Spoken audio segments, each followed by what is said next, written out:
Le niveau cible pour l'album L'Étoile de Sarajevo pour les élèves de langue seconde est l'11e année et le 12e année, car le vocabulaire est assez avancé qu'il aura un défi.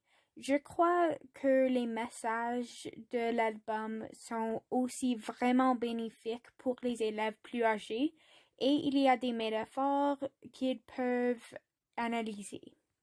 Toutefois, je crois que les élèves de 9e et de 10e année pourraient étudier cet album aussi, mais avec une feuille de vocabulaire pour qu'ils puissent comprendre ce qui arrive durant l'histoire. Puis ma première question pour les élèves est: que pensez-vous que les monstres symbolisent? J'ai choisi cette question parce que je crois que le symbolisme est important dans les histoires pour mieux comprendre le message que l'auteur veut transmettre. Et c'est aussi un symbole qui est utilisé plusieurs fois durant l'histoire. Ensuite, ma deuxième question est: pourquoi pensez-vous que l'auteur a décidé d'inclure les souvenirs d'Amina? Cette question demande aux élèves de deviner les intentions de l'auteur et je pense que c'est une bonne manière de refléter sur les raisons pour lesquelles chaque élément d'une histoire est inclus.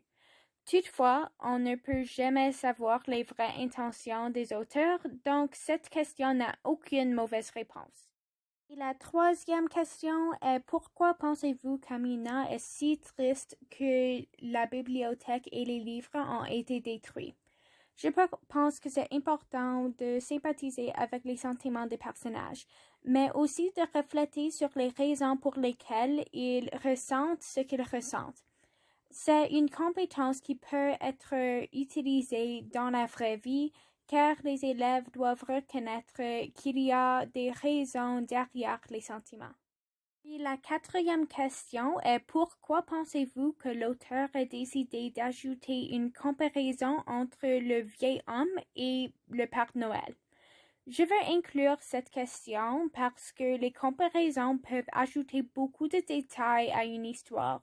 Et dans cette histoire, la comparaison ajoute la perception d'Amina au sujet du vieil homme.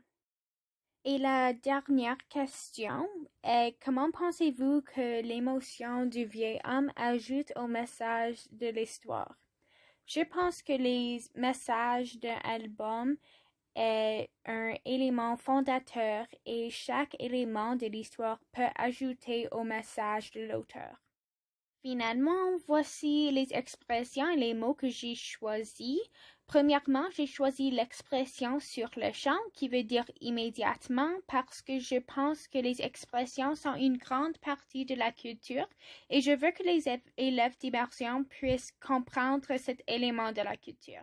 Puis j'ai utilisé les mots paupières, ce qui est la peau qui couvre nos yeux, présage, qui décrit un signe d'après lequel on pense pouvoir prévoir l'avenir, et s'assoupir, qui décrit s'endormir d'un sommeil léger, parce que je pense que ces trois mots pourraient être utilisés par les élèves. Il y a plein de mots dans cet album que les élèves ne vont pas savoir, mais je veux que les mots dont je prends le temps de se concentrer dessus sont des mots qu'ils puissent utiliser pour préciser leur vocabulaire qu'ils utilisent quotidiennement.